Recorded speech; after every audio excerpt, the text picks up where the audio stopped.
രാവിലെ എനിട്ടിപ്പോൾ തന്നെ അമ്പലത്തിൽ പോകാനൊരു തോന്നല്. നേരെ രാഹുലിനെ ദേവനെ വിളിച്ചെണിപ്പിച്ച് അമ്പലത്തിലോട്ടാണ് പോയി.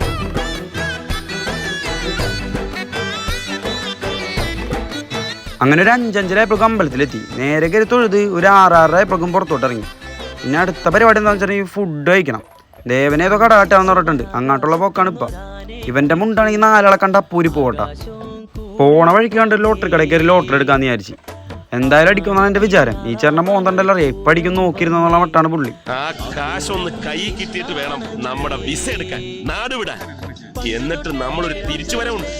നമ്മളെയൊക്കെ കളിയാക്കിയവരെയും കഷ്ടപ്പെടുത്തിയവരെയും മുമ്പിലേക്ക് ഈ കാശ് പറത്തിക്കൊണ്ട് നമ്മൾ പറയും, കണ്ടോടാ നമ്മുടെ കളിയാട്ടമെന്ന്. കഷ്ടകാലമേ ഗോവിന്ദ.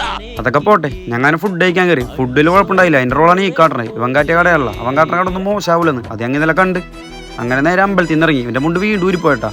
ഇനി ഞാൻ വീട്ടിൽ പോകണ വഴി ഒരു ലക്ഷ്യത്തിലാണ്. ഈ മുണ്ട് എങ്ങനെയെങ്കിലും ഊരിക്കളയണം. നേരെ വീട്ടിൽ പോയി മുണ്ട്